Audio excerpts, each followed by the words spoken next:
Yo tout le monde, ici Devin et bienvenue sur Hierarchy Unlocked, le podcast officiel de la hiérarchie.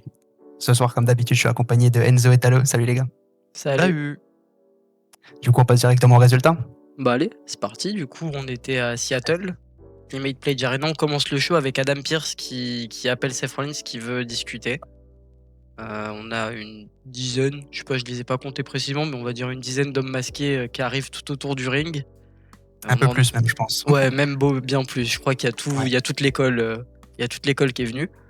Et on en a un qui se met sur la table des commentateurs, tout le monde rentre dans le ring. Ils font un truc bizarre, ils tournent tous ensemble, ça sort, il y en a qu'un seul qui reste, Seth Rollins.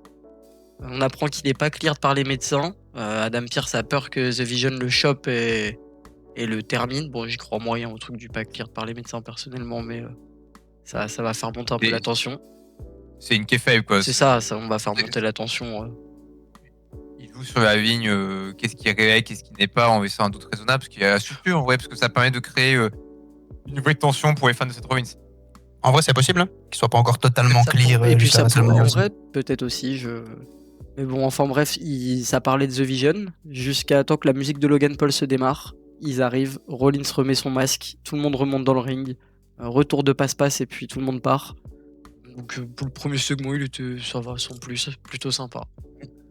Gauntlet match pour déterminer l'aspirante au titre intercontinental de AJ Lee. En premier, on a Lyra Valkyria contre Io Sky. Io va passer. Io contre Raquel. Io élimine Raquel. Io contre Ivy Nile. Là, à la fin du match entre Io et Raquel, on a Raquel Rodriguez qui va agresser entièrement Io Sky. Ivy Nile, elle arrive, elle en profite, le tomber sur Io Sky. À noter que personne n'avait battu Io en un an, je crois. Quasiment, Il me semble, ouais. Si, sinon, Stephanie Vaquer, Avessa Pausa. Ah oui, bah elle, ouais. Non, ouais. En défaite. Ouais, mais en weekly, à part ça, en weekly, je pense là, j'ai vu passer une stat comme ça, mais je sais pas. Enfin bref, c'est on va pas possible. s'étaler si vous avez pas vu passer. Elle est protégée de toute façon. donc. Ivy Nile donc qui se qualifie, qui sort après face à Ivy Nile, c'est contre Bayley. Face à Bayley. Bayley, Et ouais. Bayley Et contre Bayley. Asuka. Et bah, il C'est ça. Donc on retrouvera un Bayley contre AJ Lee la semaine prochaine à Raw. Oui. Et Jenny qui va catcher dans un weekly. Et le dernier affrontement, puisque du coup j'étais curieux, j'étais voir entre AJ Lee et Bayley, c'était à NXT en août 2013 pour le NXT Championship. Puis la stat ressort de toute façon sur Twitter depuis. Ça a beaucoup pesé sur les réseaux. C'est en plus l'affrontement d'une icône et de sa fan qui est maintenant bien grandi. C'est assez cool. Ça raconte une belle histoire. C'est plutôt sympa. Juste après, il y a eu une pub. Pendant cette pub-là, petite interview de Maxime Dupri qui se fait agresser par Nati. Non, pardon, c'est l'inverse. Non, c'est Nati qui Nati qui parle de Maxime Voilà, je suis tellement pas habitué à ce changement de rôle un peu. Ce cas de figure. Ce cas de figure, exactement. En coulisses, on a Danhausen qui arrête El Grande Americano et l'original Grande Americano. Ça discute un peu et on voit Rayo et Bravo. Pardon, pourquoi je l'appelle Rio à chaque fois? Cachés derrière, là, ils sortent leur tête du mur. Danhausen lui demande s'ils peuvent être ensemble, faire équipe, il veut lui prendre son masque, je sais pas quoi. Grande Americano, il veut pas. Du coup, Danhausen le cursed. Et puis, on part à la pub, on revient. Penta, très belle entrée de Penta. Hein. Je sais pas si vous avez les pyros comme ça dans le ring là. Ouais, ça le met en valeur. Une petite intro au micro aussi. Ouais, sa première en tant que champion. Et puis donc il était censé affronter l'original Grande Americano pour le titre intercontinental. Et puis c'est El Grande Americano tout court qui arrive. Donc décidément vraiment quand Danhausen décide de vous maudire, c'est terminé pour vous. Donc, il y a eu la petite stat WWE qui disait 2-0 pour Danhausen sur la série de malédiction. Voilà. Par contre, on notera le CSC avec Audrey Grande Americano qui dit non, toucher Mas d'un luchador, enfin, manquer de respect au match d'un luchador, c'est pas bien et tout. Ah ouais, c'est au putain qui se fait la charité. Quand ça l'arrange. Ouais, sans surprise, Penta qui conserve, mais c'était un match qui était assez sympa, il y avait du bon catch. Ouais, c'était un bon match. On a une promo de Stephanie Vaquer, je reviendrai pas dessus entièrement, mais promo pour hyper le match un peu, on va dire, entre guillemets. C'est ce qui met un peu hors d'elle Liv Morgan. ça lui donne de la profondeur à Stéphanie. Et je pense que c'est vraiment ce qui lui fallait une feud contre Liv Morgan, qui est un personnage extrêmement établi et qui est extrêmement riche dans la storyline pour elle-même s'établir dans le cœur des fans et avoir une vraie storyline qu'elle n'a pas eu parce que son titre a eu que de façon compétitive, sans histoire. C'est vraiment idéal pour elle. Je suis d'accord. Du coup, ensuite, on a quoi? On a le Judgment Day qui arrive dans le ring. Il y a petite embrouille là, entre Dominic Mysterio et Finn Balor. Finn qui traite Dom Dom de bas. Enfin, je dirais pas jusqu'au bout du mot. Enfin, ça a même été bipé, moi, dans la version que j'ai vue. Donc, on écrit des trucs pour les biper. Enfin, bref. Ça veut partir en bagarre un peu. Dominic, il fout une claque à Finn. Ouais, je vais reprendre ma note. Il fout une claque à Finn Balor. Finn Balor lui met un peu les kicks. On pensait au début que JD allait rester en arrière, puis JD qui turn lui aussi sur Finn, et puis tout le Judgment Day se régale sur Finn Balor. Ouais. On en parlera après, mais enfin la libération du coup c'est... Oui, ça, on parle après parce que plein de choses à dire. Oba Femi contre Rusev. On avait peur que le match soit court, final c'était plutôt sympa. C'était assez court. Ouais, je sais pas combien de temps il a duré, mais ouais, c'était C'est pas un squash. C'est le premier non-squash d'Oba dans le main roster. En même temps, heureusement, parce que sinon, vraiment, pour Rusev, ça aurait été très dur. Mais on en parlera aussi un peu plus tard en détail. Et puis après, promo entre Punk et Jimmy et Jey Uso. J'ai bien aimé l'intensité dans les mots de Jey Uso, dans sa façon, dans son acting un peu. Et puis voilà, on va pas revenir. Moi, j'ai sur la préféré promo limite. entièrement, mais... Ouais, je préférais même Jimmy derrière. L'acting de Jimmy. Jay, c'était un peu le cousin énervé. Tout. Alors, t'as Jimmy derrière qui tout dans le regard. Moi, je le mettrais largement plus en avant que Jay. C'est plus subtil, Jimmy. Et en plus, bon, Jay, le problème, c'est qu'on voit souvent des semaines où il est très sombre, très dur, et après, il repasse dans une attitude plus goofy. Tandis que Jimmy, il est plus dans la nuance et il y a moins ces passages goofy qui vont gêner. Ça fait des vibes Bloodline, hein, c'est nostalgique. On verra ce que ça programme d'attente. Oui, en fait, de toute façon, il faut bien que quand au moins c'est mieux qu'avoir juste CM Punk tout seul qui parle sur Roman Reigns. Là, au moins, t'as Roman Reigns qui est représenté par ses cousins, donc c'est extrêmement astucieux. C'est une bonne façon de l'impliquer, c'est une bonne façon de potentiellement faire des matchs avant WrestleMania pour hyper sans que les deux protagonistes se touchent. On garde le côté personnel. Roman Reigns n'était pas là. CM Punk qui essaye de retourner les Usos contre lui en disant qu'il s'est servi encore une fois d'eux. Il est désolé pour eux, qu'ils se soient servis d'eux, de toute leur famille, de voilà, patati patata. Donc on reste vraiment dans cette ligne directrice de voilà, Roman Reigns vous l'a fait à l'envers à tous. Et là, il doit être tout seul contre moi. Enfin voilà. Donc moi, j'ai bien aimé le segment. Je trouve que c'était sympa. Voilà. Très bonne façon de... On n'en parlera pas parce que bon, on attendra la semaine prochaine le nouveau face-à-face.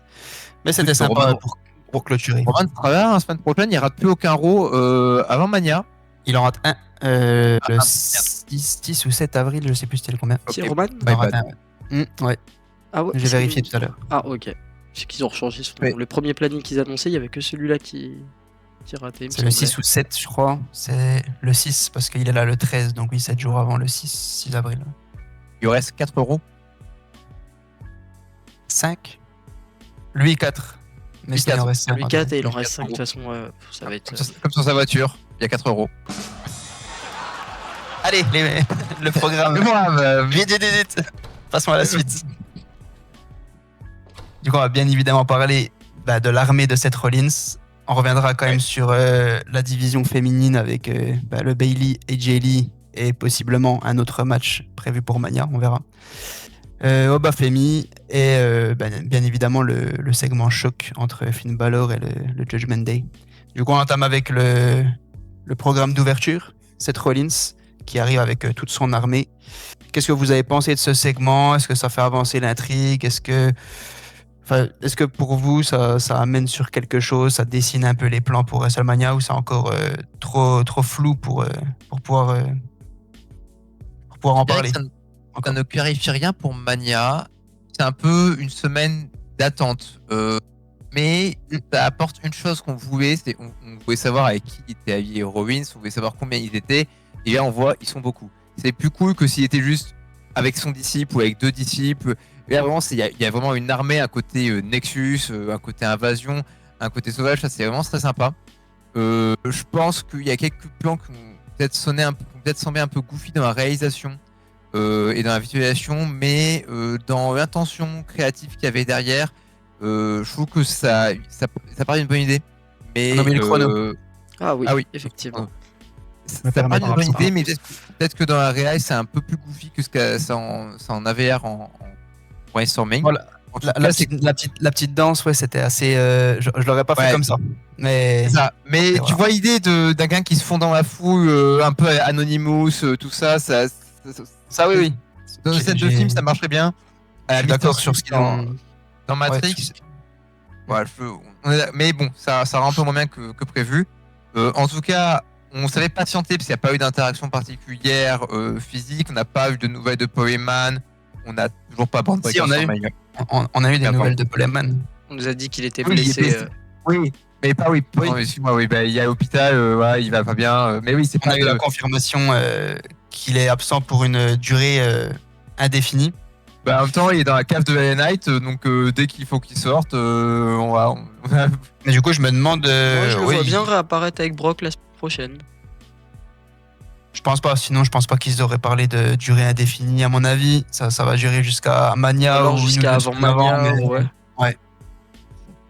Donc, du coup, on laisse Logan Paul aussi une théorie seul face au monde. Bon, par contre, j'ai bien aimé le petit segment d'entrée de Logan Paul Austin Theory. Ils arrivaient quand même énervés et on les a crédibilisés. Parce que du coup, on aurait pu se foutre de leur gueule. Vous êtes là les deux. Moi, j'ai mon armée d'hommes masqués. Bon, on a quand même joué le jeu de je vais m'échapper avant que vous arriviez. Adam Pearce qui a précisé quand même si la vision te met la main dessus. Voilà, même voilà, ce que c'est j'allais parce dire, que- même Adam Pearce, il a forcé un peu Ouais. pour les mettre over. En mode, ils sont dangereux Ouais. pour toi. Donc c'est C'est- plutôt c'est- pas mal. C'est cool faudra qu'on passer au- n'abandonne pas. voilà. C'est ça, il faudra passer aux actions, mais on va dire qu'à ce niveau-là, bon, il faut bien essayer de remettre le groupe sur entre guillemets, un piédestal. Donc oui, bonne interaction. Ensuite, c'était quoi les Usos, je crois non, LA Knight ou les Usos déjà en premier? Non, LA Knight qui vient de LA faire- Knight qui vient. qui se fait un peu un petit peu casser la gueule, mais pas très longtemps avant l'arrivée des Usos. Donc voilà, The Vision encore une fois un de moins que les Face. Donc Oui, 3v2, on va c'est voir. pas déshonorant de se faire battre. Non, puis je pense que je pensais qu'ils allaient peut-être venir sur le segment de fin pour se venger sur les Usos. Après, je me suis dit bon, il y a CM Punk sur Ouais. le ring. Est-ce qu'on va mélanger les programmes? Finalement, non. Je pense que c'est pas bête vu qu'il reste beaucoup d'euros. Puis s'ils doivent partir sur les titres tag avec eux, oui, programme d'attente. On va attendre la semaine prochaine pour continuer un petit peu là-dessus. Mais le segment, oui, était sympa. On a vu Rollins, il a pas parlé. Moi, je préfère ce côté sombre. J'aime beaucoup Seth Rollins et je n'ai jamais été fan de sa gimmick avec les rires, les tenues extravagantes. J'étais pas du tout dans le train, moi. Je sais que beaucoup l'aimaient beaucoup à ce niveau-là. Moi, j'étais pas dans le train. Et ce côté plus sombre, j'espère qu'il va le garder même après. Moi, j'aime beaucoup. Rollins, il y a eu beaucoup de casquettes différentes, beaucoup de rôles différents à WWE, et c'est vrai que moi je trouve qu'il est bon dans tout. Ouais. Moi j'aime Ça, bien c'est ce sûr, côté très exubérant, tout en couleur, tout en extravagance. je C'est comprends. aussi cool. Le côté sombre un peu a une vibe un peu shield quand il est arrivé, qui cassait la gueule sans parler, sans rien. Le côté mystérieux, ça attire tout le temps. C'est très cool. Après, là où j'ai pas trop d'attentes, mais c'est pas parce que j'ai pas d'attente que c'est pas bien, c'est que j'ai pas forcément intérêt à avoir découvert qui est dans son armée, qui sont ses disciples. Parce que le fait qu'il y en a tellement, ça fait vraiment culte et je m'en fiche de savoir qui c'est. De toute façon, ça fait peur, sont peut-être des no-names ou c'est même déjà du Gay Performance Center.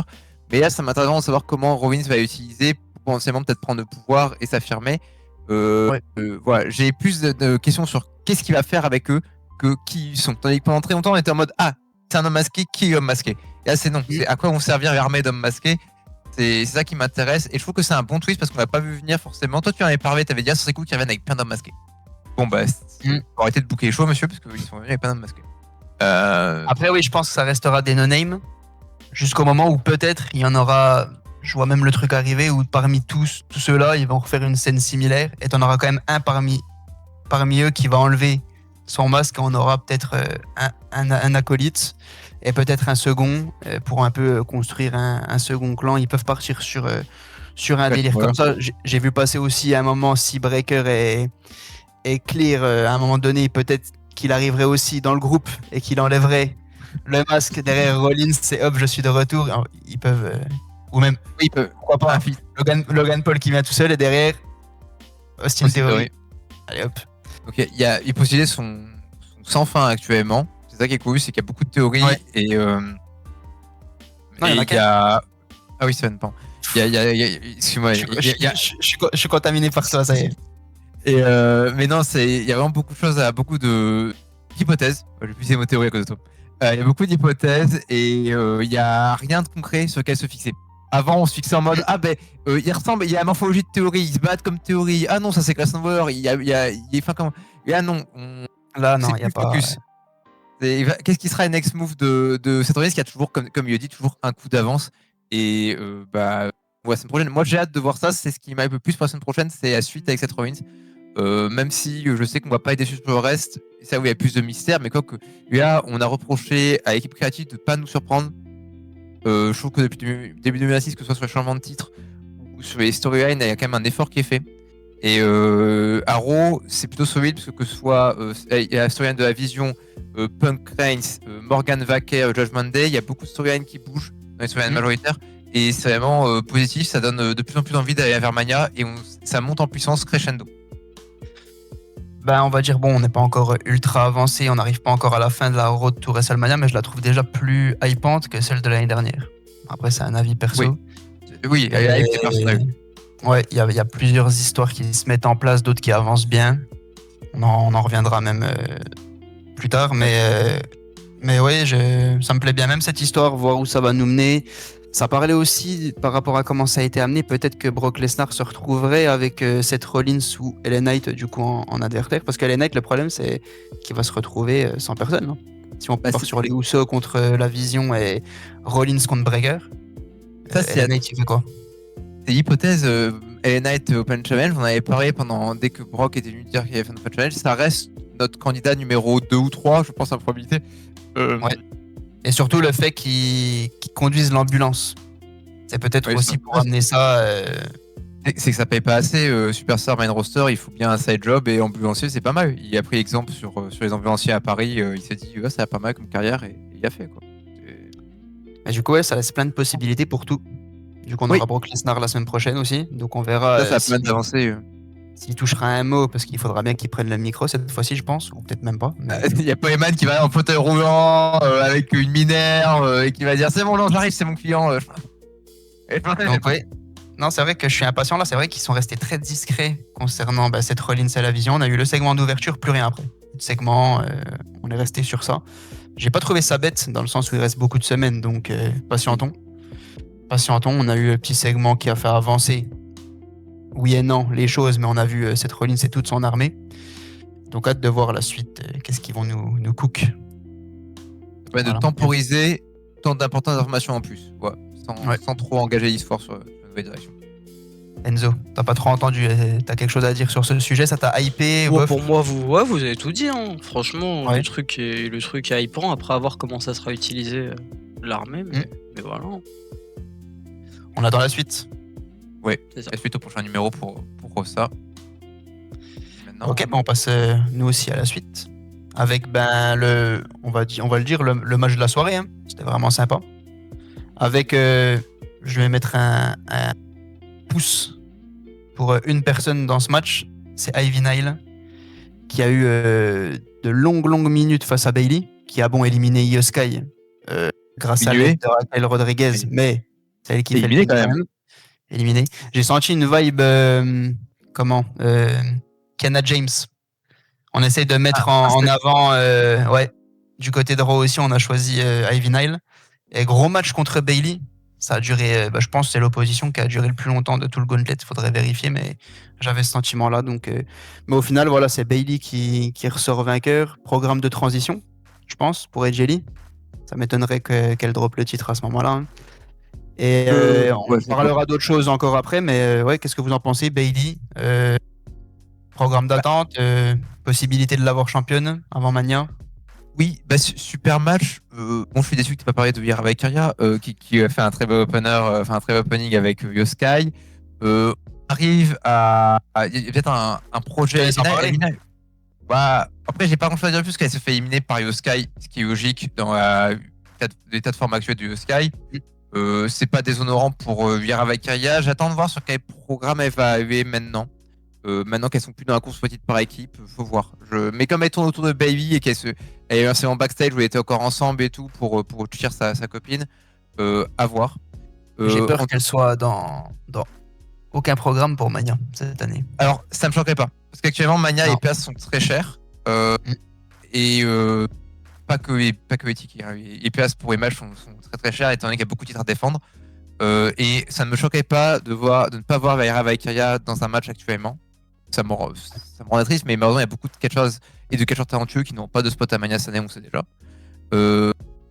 Gros, je suis content pour Evinai parce qu'en effet, elle est extrêmement talentueuse. À chaque fois qu'on la voit catcher, ça catche bien.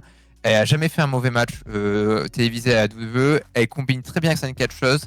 Et je pense que malheureusement, ce qui a dessert, c'est qu'elle a peu d'exposition en termes de personnages, peu de promos. Elle est toujours restée dans l'ombre, que ce soit des Creed Brothers à l'époque ou même de Chad Gable ensuite.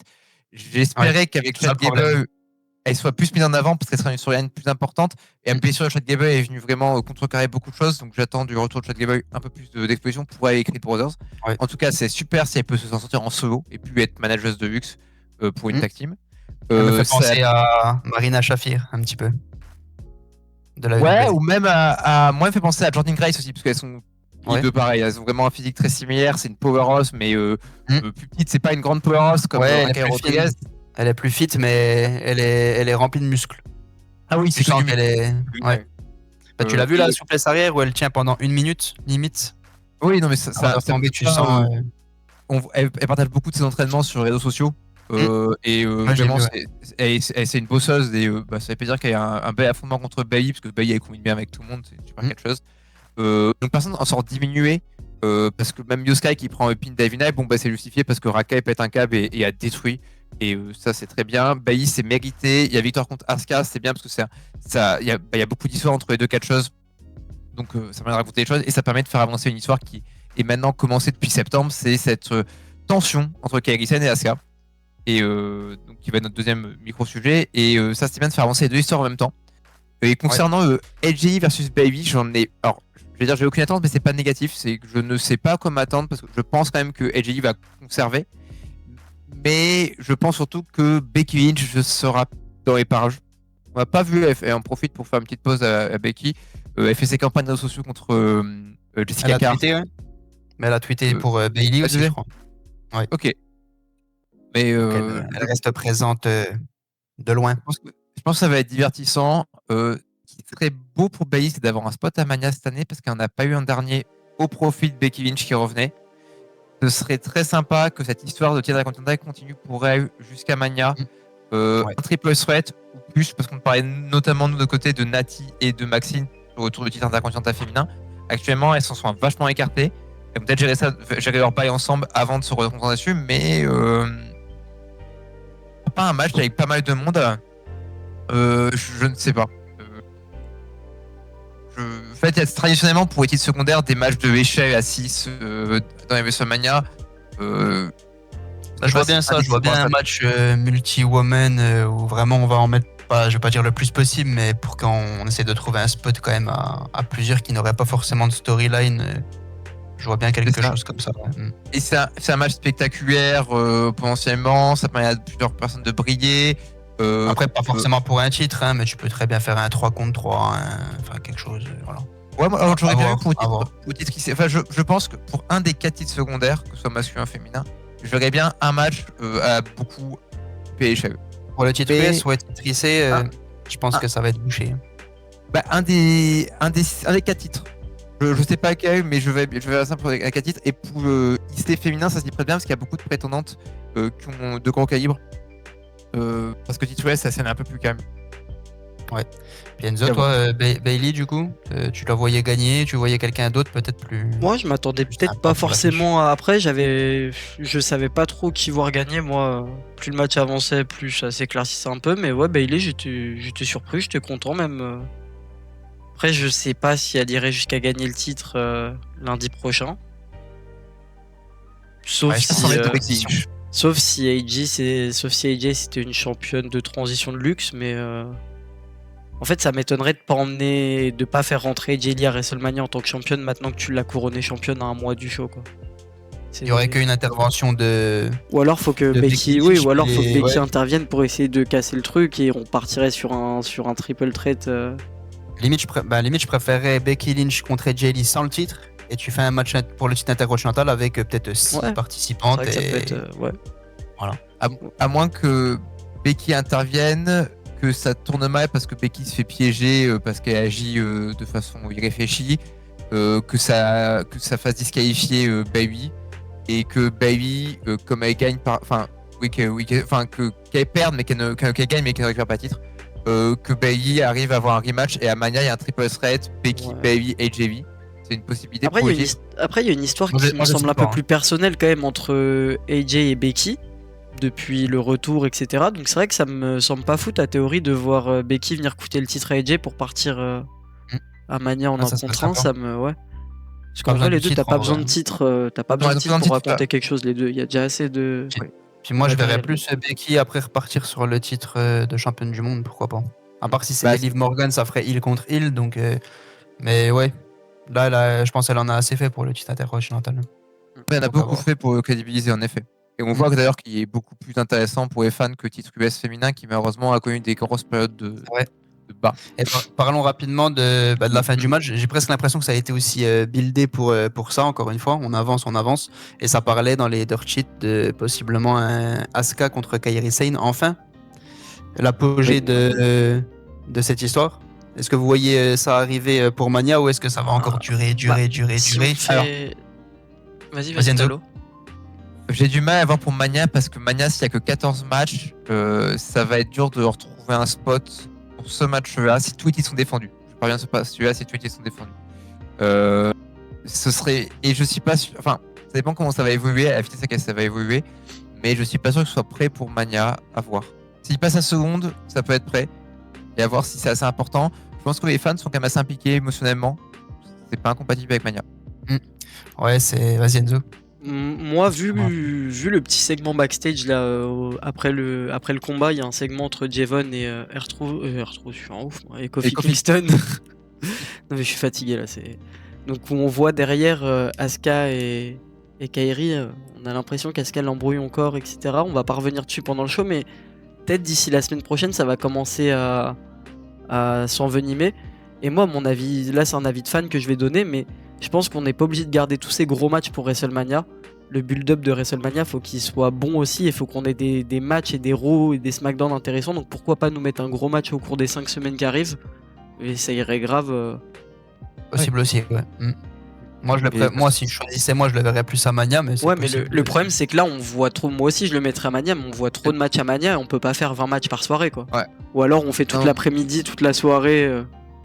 À voir s'ils en mettent 16, comme ils ont dit, peut-être 2 de plus. Oui. Là, par contre, Ouais, si, ouais. ça serait jouable. Et aussi, je crois, quand on voit les superstars arriver au début d'Euro, il y avait justement Kairi Sane et Asuka. Il y avait Io Sky qui était derrière.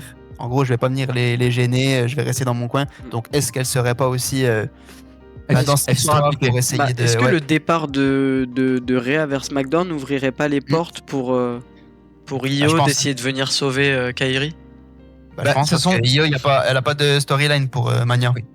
On a Donc, vu dès le Rumble que ça avait planté une graine par rapport au échange de regard entre Kairi et Io, donc ouais, il je y a pense eu que ça. Io aura un rôle à jouer.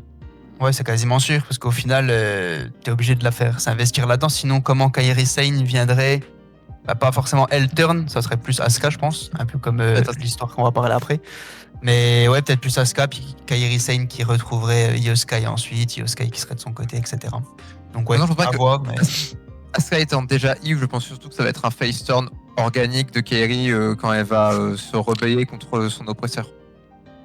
je vois bien Je sais. Asuka lui casser la gueule et ensuite, on verra. Kairi qui, ouais. J'ai l'impression que dans l'esprit des fans, c'est même déjà, elle est déjà Ouais, c'est face prise C'est dans hâté, les oui. griffes d'une heal. Ouais. On attend ouais, juste je te fais quand huer est-ce que quand ça aura elle, lieu. Quoi.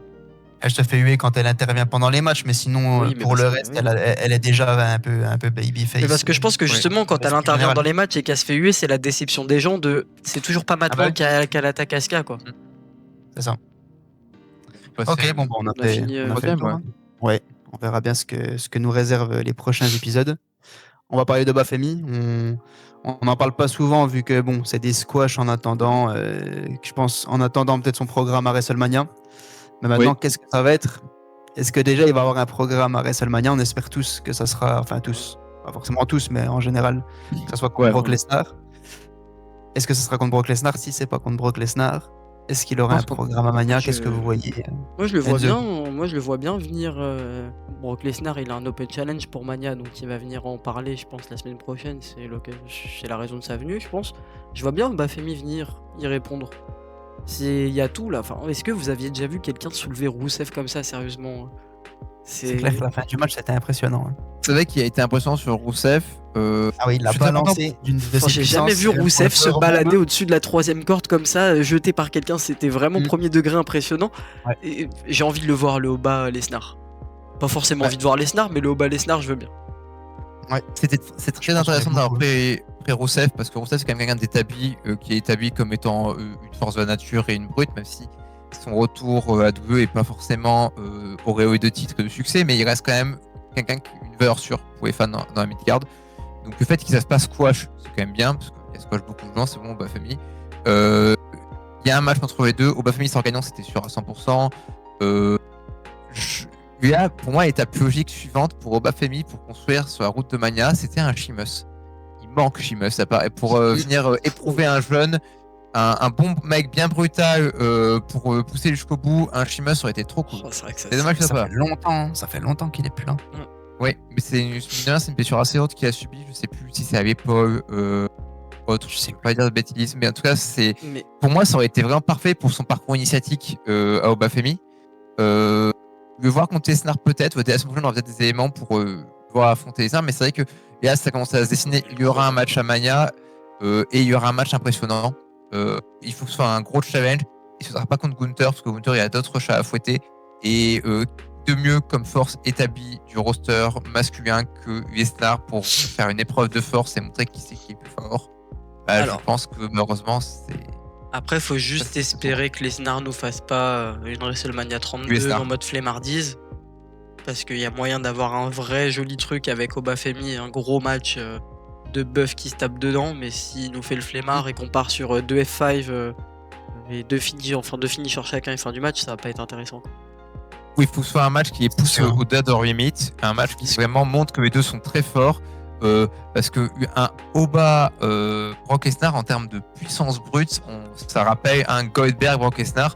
Malheureusement, l'affiche était très alléchante, le match a été très décevant du contrat subite derrière, que ce soit le premier ou après les autres. Le premier, il est décevant.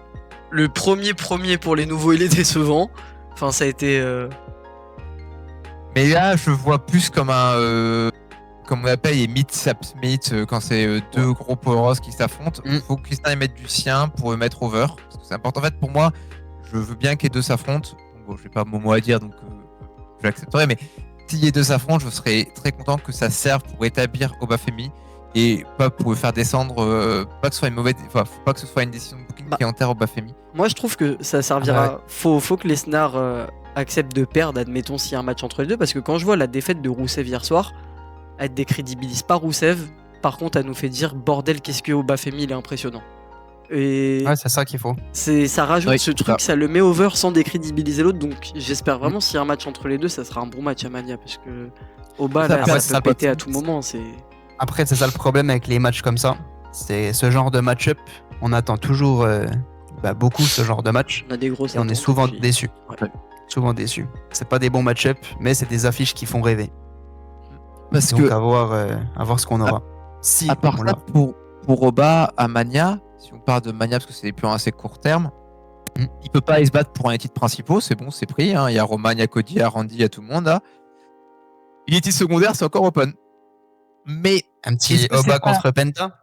Est-ce que c'est pas un potentiel gâché de faire de mettre sur un titre secondaire Est-ce qu'il y a besoin d'un titre secondaire pour s'établir? C'est déjà la question. Ce serait pas du gâchis, non, je pense pas. Non. Mais est-ce que c'est pas de ralentir sa progression de. Tu vois, le forcer. Après, pour moi, Breaker, c'était très bien de le mettre sur le titre intercontinental l'an dernier. Gunther aussi. Gunther, ça a été. Ouais, mais Gunther, il y a il a redonné ses lettres de noblesse au titre intercontinental. Ça, c'était nécessaire, c'était parfait. Non, mais ce que je veux dire, c'est qu'on a cette impression de se dire, Oba, on peut directement le mettre pour un titre de champion du monde. C'est pas forcément faux, mais je pense que c'est pas forcément C'est pas 100% legit de faire ça. Oui, non, on n'est pas Ouais, obligé de c'est faire ça. ça. Tu lui mets un gros run intercontinental. Ou champion toujours US. ou champion US, t'en auras toujours qui vont gueuler, mais pour moi, tu le mets sur un titre intermédiaire et qui soit vraiment dominant et qui perde vraiment le titre sur une triche ou ce que tu veux. Enfin bref, tu l'amènes comme tu veux et ensuite, boum, tu le pushes Ouais, ils peuvent- de moon. Ils peuvent réutiliser le truc qu'ils ont fait à NXT. Genre, Oba, il prend un titre secondaire, il y a pendant 600 jours. Et à la fin, il dit bon, j'en ai marre, je veux le gros machin qui brille plus, je pose ça, vous verrez les copains, et j'y vais. Ça, c'était. Ouais, ils peuvent Parce aussi. que c'est ça, NXT, ça a toujours été super bien écrit. C'est ça. Hein. C'est 2 règnes et jamais de défaite. Hein. Enfin, 3 règnes. Et à même. NXT, et en plus, c'est vraiment. C'est rare d'avoir un mec qui lâche un titre sans blessure. Et là, c'est un titre de lui-même. Voilà, c'est différent parce qu'il passe Oui. dans le main roster. Donc c'est pas exactement mais pareil. tu peux dire oh moi j'en ai marre de me battre que pour le titre. Vous m'hésitez pas à me battre pour le gros titre. Moi je veux le gros titre. Bon, je vous laisse votre petit titre de jouer là, pour les mid-quart d'heure. Et je vais aller sur le gros pour les main eventers. Ça pourrait être intéressant. Mais ça, on Il parle peut d'un truc qui se passe dans 2 Il ans. peut choper les deux, hein, s'il veut. Hein. Il peut Garde choper- le moi, titre moi, US, il va sur le titre champion du monde, hop, il Ah. prend aussi. Et finalement, après, tu trouves un moyen de lui faire lâcher. J'adore quand un catcheur a les 2 titres. Ça est arrivé très peu de fois. Ouais, Ça t'as du arrivait positif, pour, t'as du négatif. Ouais, moi j'aime bien les mecs qui ont toute ceinture, soit ceinture par équipe, ceinture majeure, ou ceinture par équipe, ceinture secondaire, ou ceinture secondaire, ceinture majeure. Donc c'est. Il y a beaucoup de choses. En fait, pour l'instant, la route Oba Femi pour Mania est encore extrêmement ouverte. Pour moi, il y a 3 chemins possibles. C'est le Punch Challenge de Vesnar, le titre intercontinental de Penta, le titre US de Carmelo, même s'il y a un peu. Il y a quand même Tamatonga qui est sur les codes de Carmelo, donc ça me semble déjà un peu pris. Pourquoi pas Carmelo qui refait un Open Challenge et là, qui vient Oba qui Oba Femi. Oba Femi. Je sais Voilà, pas pour ça. si c'est. Mais ça, on verra ce vendredi. Je sais pas si c'est sympa pour Carmelo quand même qui fait du bon travail en tant que champion US. Bah justement, s'il vient à se faire éclater par Oba Femi, ben Ils c'est en sortent avec totalement l'honneur. logique. Parce que Bah oui, ça le décrédibilise pas du tout, justement. Oba, j'attendrais limite de continuer de bien m'en occuper jusqu'à septembre. Et je mettrais même pourquoi pas la Money in the Bank. Et il n'y en a pas besoin de Money in the Bank. En fait, il a pas besoin, mais comme aujourd'hui, Ouais. on est plus. Enfin, aujourd'hui, le Money in the Bank, il a changé. Avant, c'était des jeunes catcheurs ou des opportunistes prometteurs. Là, ça fait quelques temps qu'on a des gros, entre guillemets, qui prennent la mallette. Je me dis que tu peux envoyer. Je le vois pas dans ce genre de match, Si, mais pourquoi Après, pas. compliqué Ça, de le ça- voir dans un ladder match, mais je me dis, c'est pas impossible. J'ai un plan alternatif pour Oba, un peu similaire. Si tu veux que l'ascension soit plus longue, même si on est. Enfin, longue. Jusqu'à septembre, ça va, c'est pas une longue ascension, c'est pas si long que ça. Après Mania, la première grosse échéance qu'il va y avoir, parce que Money in the Bank c'est en septembre, et la première grosse échéance c'est King of the Ring. Ah oui, Et oui. King of the Ring, c'est très bien pour établir quelqu'un de balèze. Ouais. Depuis qu'ils ont refait, j'adore le nouveau format qu'ils ont refait depuis 2024. Ils ont vraiment rendu King of the Ring intéressant parce que nous, quand on était petits, qu'on a vécu King of the Ring, c'était White Barrett J'aimais bien. qu'il y a eu. Ah oui, peut-être Ah que oui, non, moi, je encore avant, pense que oui, parce que la LG, c'était pas White toi, t'es Barrett. mieux. Parce que pour ceux qui savent pas, Devin il y a 45 ans, il y est fait pas, hein. Mais il y a 45 ans. Donc moi, mon premier King of the Ring, Calomnie. c'était White Barrett, et c'est vrai qu'en fait, il n'y avait pas eu un gros impact, il avait changé de nom, il y avait eu gimmick de roi, mais c'était pas ouf. Et ce qu'ils ont Ah, fait ça, depuis vaut, 2024, ça vaut pas King Booker, hein, déjà. ah, Kim Booker c'était excellent. Kim Booker c'était vraiment un personnage à part et il a gardé la game pendant longtemps. Mais Gunther, Nia Jax, Jet Cargill, c'est qui King of the Ring en 2025? C'est Cody. C'est Cody. C'est Cody. C'était quoi la finale? C'était Randy Orton contre Cody? Non. Oula, on a la mémoire et c'est. Bah, celui qui a gagné. Attendez, celui qui a gagné le titre intercontinental. Oh, oui, non, c'est bien ça, c'est bien. Cody. C'est bien Cody qui prend le King of the Oui. Ring à tout prix en 2025. Il a tout pris.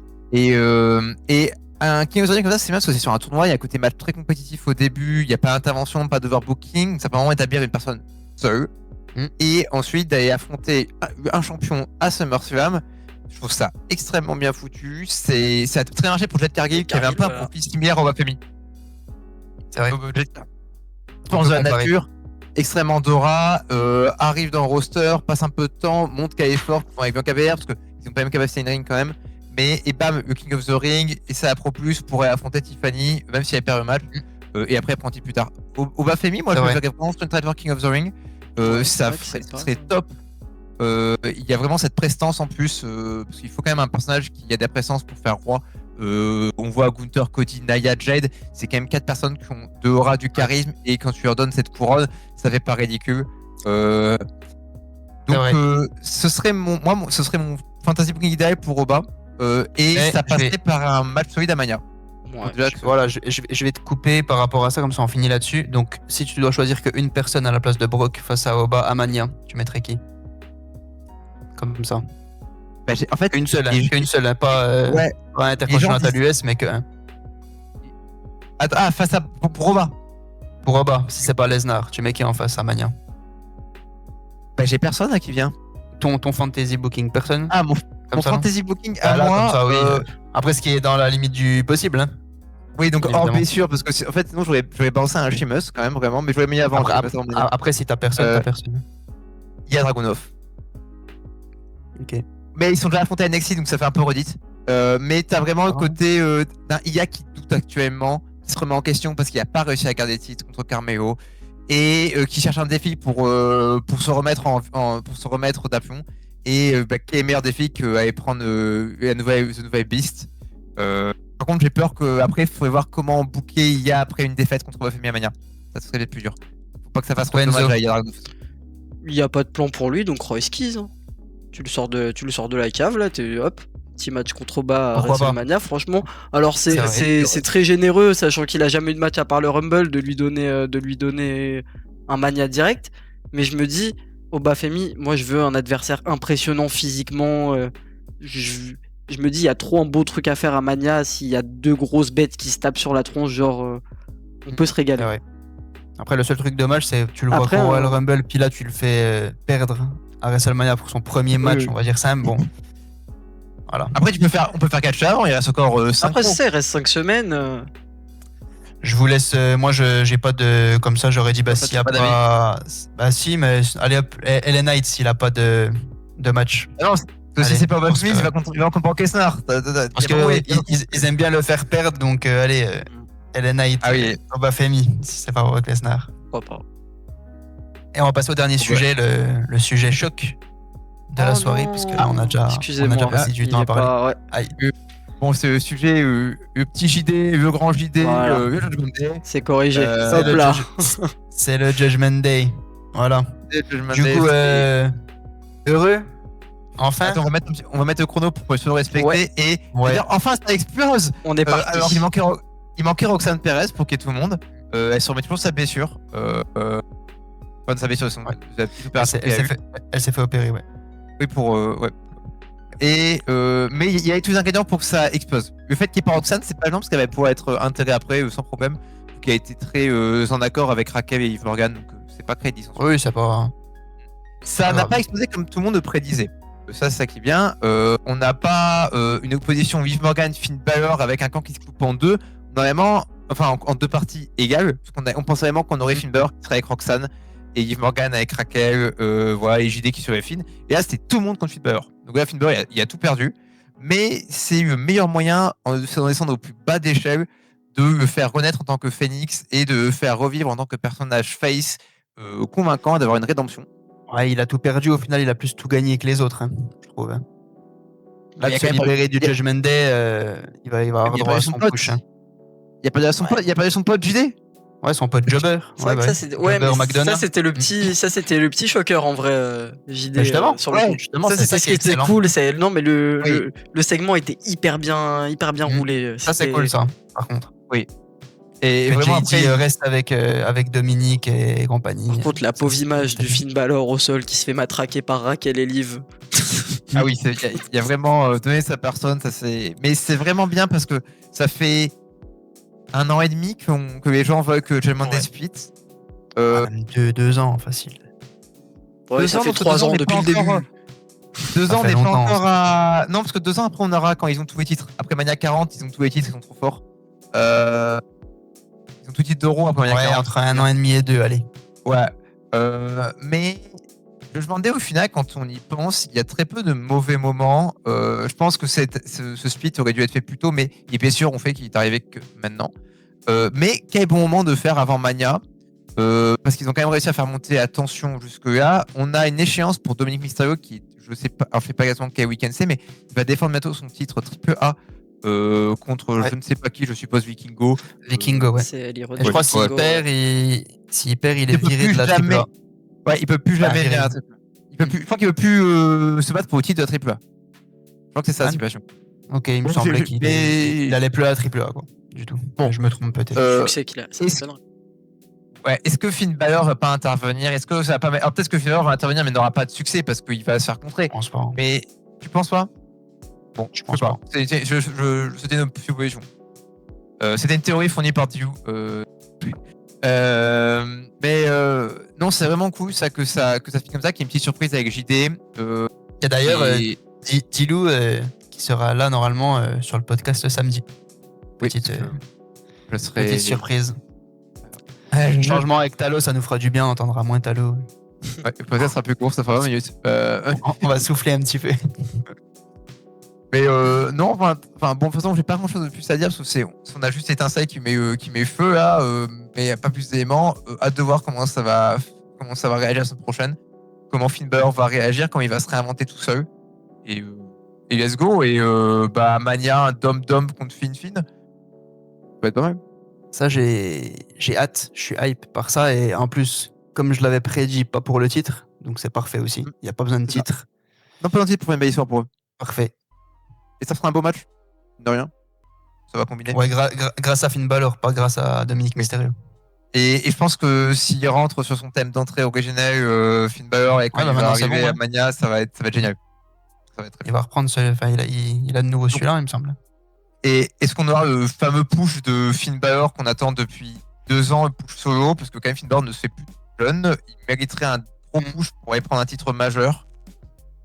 Pour moi, il aura un push. Est-ce que Est-ce ça serait un push pour être champion du monde? Peut-être pas.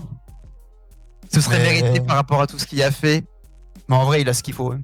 Pour moi, il a ce qu'il faut. C'est juste qu'il manque de crédibilité par rapport aux 4 ans avec le Judgment Day, forcément, parce que c'était pas le clan le plus dominant, même s'ils ont une période de domination. Et c'est Mais juste ça a pas toujours lui, été vu ouais. comme un clan de mid-card. Donc, Alors, je dirais pas enfin, juste pas toujours, mais on va dire là, Oui. la dernière année, voire un peu plus. Oui. Voilà. Ça fait 1 an que le clan, en tout cas sur le côté masculin, tourne autour d'un mid-card. Et voilà. Oui, t'as Il y a plusieurs Magic éléments Attack. en fait. T'as Liv Morgan qui va être au-dessus, t'as Dominique un peu plus bas, t'as JD McDonough, ça va être un jobber par exemple. Ça veut dire que t'as Ouais. un peu de tout en fait dans le clan. Mais ce que. Surtout en fait, Finn Balor, quand il y a eu des grandes périodes de domination de Judgment Day, il a toujours été un second couteau. Ça a été lieutenant de Damon Priest à une époque, donc il a jamais été en premier plan de ce clan malgré tout. Donc ouais, là c'est l'occasion de. Il faut qu'il se refasse du momentum en solo. Et est-ce que ça passerait pas par une victoire sur Dominic Mysterio déjà à Mania pour bien commencer les choses? De toute façon, il n'y a qu'une possibilité à Mania, c'est victoire de Finn Balor. Hein. Ouais, sinon Ah, c'est y a dur pas- pour après se relancer. Et après, faire une ascension, aller vers le titre IC, ou aller directement vers le titre Power. Le problème, c'est qu'il y a déjà eu 2 chances de titre Power pendant le titre de Punk. Oui, mais c'était encore le Finn Balor. Oui, méchant et Judgment Day. Et finalement, peut-être face, puis finalement, non, encore méchant. Puis... Le Donc, truc, ça sera c'est différent. que Finn Balor, enfin, après Mania, il y a une grande chance qu'il y a un autre mec qui porte le titre du champion de Power qui s'appelle Roman Reigns. Pour aller enlever le titre des hanches, ça va être dur. Ça sera pas... Si il gagne le titre, ce sera pas le même règne que. Ah que bah pendant non, la on va pas Bloodline. un règne de 3 ans, mais nous c'est quand même prendre un titre à Roman Reigns, c'est quand même pas chose aisée quoi. Battre Roman Reigns en 1v1, c'est pas. Est-ce qu'on aura un retour du démon dans ce cas-là? Cool. Contre Dominique? Non, contre Roman Reigns. Ah ouais, Ouais. pourquoi pas, ouais. Ouais, ouais. Moi je suis allé bien plus loin, mais. Il est fini, lui, après Mania, là, déjà. Il a SummerSlam, là, Talo. Moi, c'est Mania Si tu dois avoir- j'ai pas le temps Si tu dois là. avoir un match, si tu dois avoir un match Roman Reigns, Finn Balor ultra important, ouais, pourquoi pas? Carrément, ça serait le moment parfait. En tout cas, c'est très bien. Et le Judgment Day n'est pas mort, du coup, le Judgment Day continue, mais sans Non. Finn Balor. Et ça, c'est pas si mal. C'est quand même un clan qui est sympathique. Ouais, c'est bien, puis je pense que ça va commencer à se démanteler petit à petit. Pas forcément tout de suite, Ah. hein, mais ça va Roxanne s'émanciper. Roxanne Perez? Non, tu vas avoir. Je pense que la Raquel prochaine Raquel, qui serait susceptible de power, Raquel. Ouais, c'est la Ouais, suite pense que logique. que Raquel, si elle s'en va, elle part avec Roxanne avec elle. Elles ont tissé des liens ensemble, elles vont trop bien en duo. Ouais, pourquoi pas. Après, il peut y Pourquoi avoir pas. une histoire où Liv Morgan manipule Roxanne et qu'il y a un duel pour la garde de la petite. Je vois, Custody, je vois Liv Morgan et ultime. Dominique en heal ultime. Donc Raquel qui va partir, peut-être manipulation sur Roxanne pour mieux la trahir aussi derrière. JD qui se fait racheter aussi, puis ben jusqu'à la séparation de Liv et Dominique. Par Mais contre, bon, ça c'est pas Quid de JD à JD, l'avenir. Hein. Ouais, je sais pas trop quoi faire avec JD. C'est un catcheur très talentueux, mais malheureusement, faudrait trouver un personnage. Alors, mais- premier degré, mon cerveau a pensé un troisième mec masqué pour suivre le Grande Americano. En plus, il a la même taille. Le Qui nous donne ça problème, c'est que la remarque que je me faisais, moi, en regardant le segment tout à l'heure, en voyant JD, je me disais, depuis. Alors, j'en ai peut-être certainement raté un, mais depuis le jour où il se blesse là sur son match, est-ce qu'on l'a vu recatcher? Parce que j'ai l'impression de tout le temps le voir, mais de jamais le voir catcher. C'est pour ça que ça m'a l'air dur aussi de l'imaginer ailleurs. Depuis qu'il a vu sa blessure sur la table des commentateurs. Ouais. Il y a eu deux Ils avaient blessures en vrai. Ouais, mais ils avaient déjà rechopé les titres par équipe après, non? Quand il est revenu de blessure, je crois. Ouais, Ouais, justement, parce que j'arrive y avait- pas. C'est tellement. Il catch tellement peu que j'arrive plus à voir. Il me semble que Pour moi, si, hein, si. Il y a eu la grosse blessure sur la table qui nous avait vraiment fait très peur. Il a recatché après, il a re-eu les titres, il a Ouais. reperdu les titres depuis. Après, il y a re-eu une blessure mais qui n'est plus légère. Mais ça catch pas. pour moi, enfin, Il me semble qu'il a été write-off quelques semaines, mais assez court, ouais, comme tu dis. Peut-être qu'il en avait une petite derrière, mais beaucoup moins grave que ce qu'il avait eu sur Oui. la table. ouais, sur la table, c'était effroyable. Ah, c'était. Ouais. Euh, Parce que là, ça va être mais dur de je- le construire derrière, que ce soit dans le Judgment Day ou en solo. Enfin, Ça sent, je vais pas dire que ça sent pas bon, mais c'est dur pour lui, quoi. C'est. Yak et âge. Alors, le petit gilet, il y a 35 ans, donc C'est vrai, il s'approche il plus doit de la être- fin que du début. Mais ça aurait été quand même cool qu'il continue un petit peu avant de passer sur un rep backstage, je pense. ça va, 35. Et- Il est dans le pic de sa carrière au niveau de la forme. Bah c'est ça, faudrait 50, pas qu'il se retire avant 40. Mais oui, j'ai eu beaucoup de mal à voir évoluer à moins d'un repackaging total. Et même ça, faudrait que ça prenne. En tout cas, c'est un des matchs qui me hype le plus pour Un Mania. retour de Jordan Devlin. Oui, ou il pourrait Il est faire pas- un passage par NXT. Ouais. Un repackaging. Parce que ça peut marcher de repasser par NXT avant pour se reconstruire et repartir. Finn Balor l'a Ouais. fait. J'allais dire Baron Corbin a fait, mais bon, ça s'est soldé par une fin de contrat, donc c'est moins ouf. Mais Les amis. c'est pas forcément négatif. On a dépassé 50 minutes, on va s'arrêter là. Ouais, on va s'arrêter là.